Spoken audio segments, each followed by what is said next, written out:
Hello, my friends, and welcome to the latest spin. I'm Mike Spinner, Student Athlete World USA. Wishing you all a very happy Monday. And check out the hat. Yeah, I'm pretty happy this Monday, and I got the shirt to go with it. Happy Monday for me. We'll get into that in a minute, but let's talk about some travel news. First of all, I want to take a moment to welcome some of our newest travelers for the summer of 2024. All men's basketball, all going to United World Games. Very excited to welcome back London Dawson from Pennsylvania. London was with us last summer.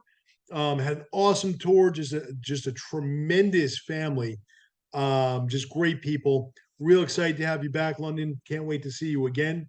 And Cruz Ayton, also United World Games, and Caleb Raymond, also United World Games. So our United World Games tour near and dear to my heart. Had some more roster spots filled this week, and that number is going to grow now in a hurry. We reached our busy time of the year. As many of you watching know, we send out these incredible mailings. So those have gone out, or a lot of them have gone out. The interviews are stacking up pretty quickly, and we expect to see rosters continue to fill as time goes by. Between now and the end of the year, I know I'm going to be slammed with interviews, which is awesome. Just had 5 great ones today, and I can't wait to see that process continue. If you're watching this and you're like, "Oh yeah, I have to schedule my interview," get in where you fit in because those spots are filling. I make sure to have a couple nights a week when you can go real late with me, especially if you're on the West Coast, since I'm on the East Coast. I have Sunday nights available as well.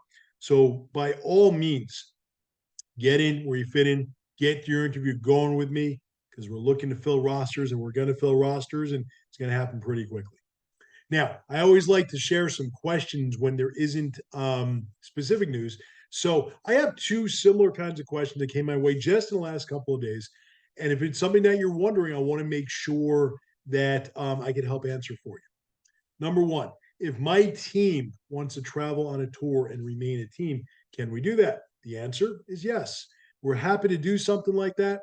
All you got to do is contact myself ahead of time, Mike at studentathleteworld.com. Let me know, hey, we have 6, 7, 8 from this one team looking to travel together, and I can walk you through the process of how that works. But it's a combination we're happy to make. So by all means, if you're a coach out there and you have a team, or if you're a member of a team and you know the rest of your team wants to travel with us, let us know, and we'll be happy to walk you through the process. Or I'm getting a lot of this recently for all of our sports. Hey, I know I'm coming. All right, I'm going to pay our deposit. I know I'm traveling with you. I have a couple of teammates, or I have a teammate, a friend, who didn't get the mailing or hasn't been contacted by you yet, by Student Athlete World yet. How did they get plugged in? I think I've said this before, and if I haven't, shame on me actually. But if you are coming with us, or you know you're coming with us, and your best friend or favorite teammate or something like that, they want to go with us. All they have to do is go to studentathleteworld.com, start a new application, and they go through the same process you did. So by all means, we're always going to say yes to that. We encourage it. Our tours change people's lives. And if you could have your life change while you're traveling with your best friend in the world, yeah, we'd love to do that for you. So, yeah, the answer is a loud yes to that. Bring your friends, bring your teammates, so have them apply, have them go through the process. By now, you can see, it's a fun process to go through and travel with your best friends. I think it's awesome. So I hope that if you're watching this, you take advantage. All right, so that's my travel update. A couple of non-travel things. First of all, big shout out and congratulations to our friends at the United World Games. United World Games is starting a winter event, which is going to be tremendous.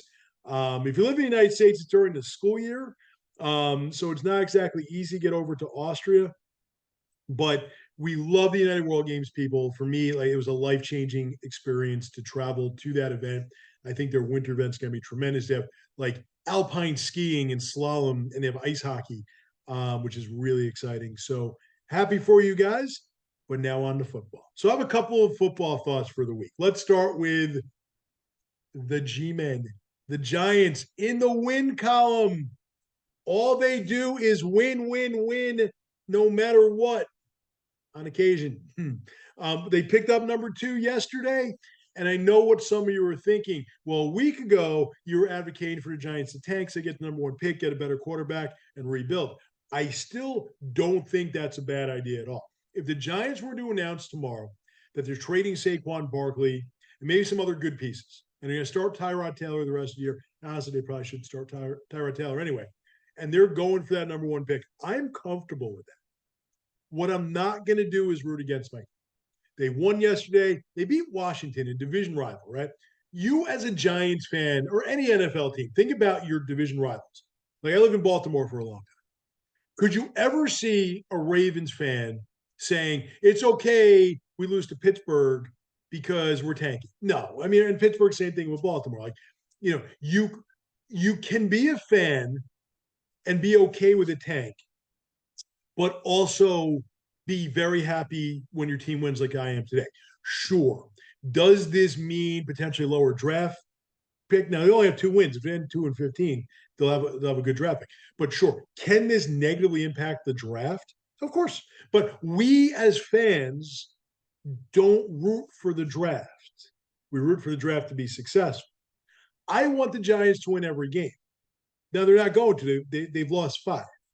Okay. But I'm certainly not going to say that beating Washington is a bad thing.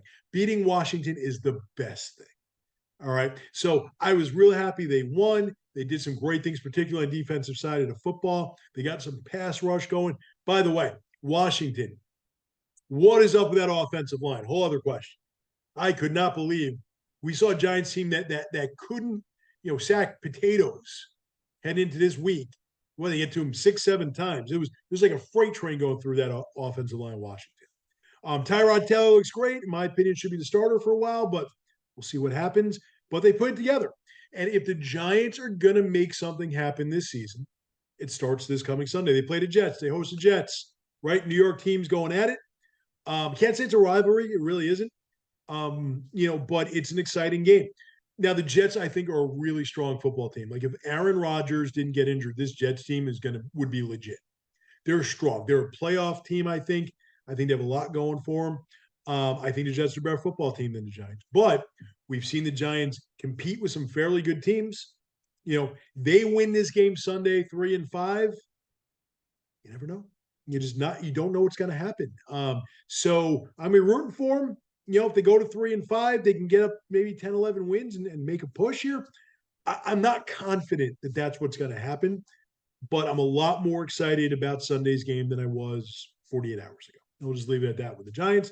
Hopefully win over the Jets. I have a lot of friends who are Jets fans being from this area. We'll see what happens. Final football thoughts. So I know I talk about the NFL a lot and the Giants a lot. One of my true loves in sports, SEC football. I love the SEC.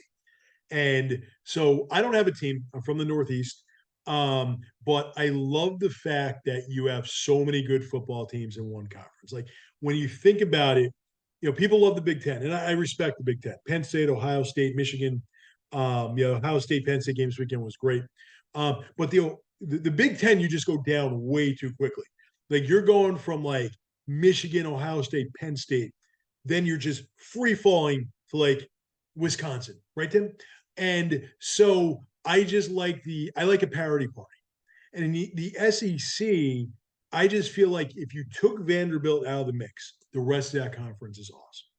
And so, like, there's not a bad SEC game that doesn't involve Vanderbilt. And if you're from Tennessee, no offense about Vanderbilt, just when it comes to football, they haven't quite figured it out in like the last 60 years. So no biggie.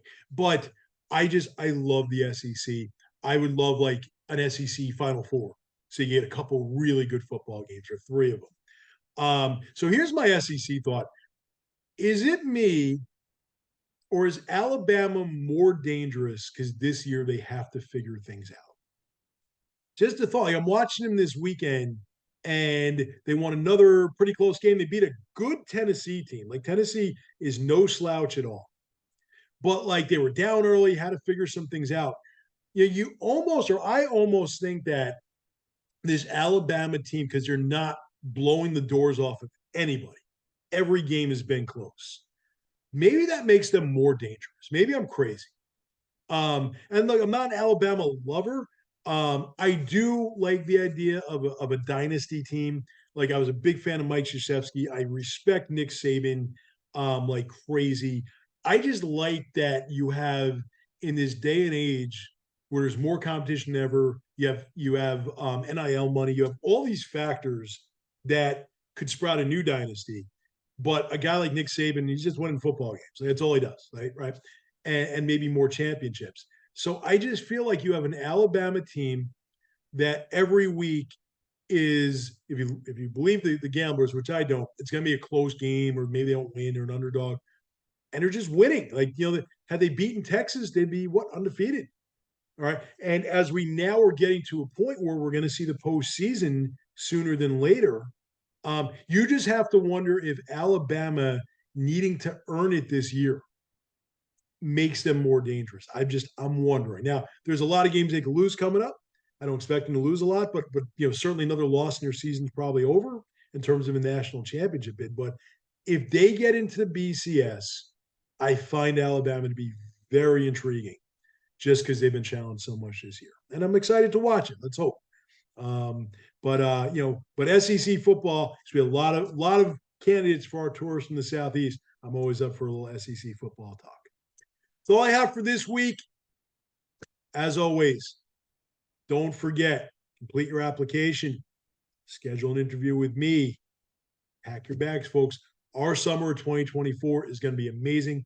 And if you're watching this, it means I hope you join us. We'll see everyone next week.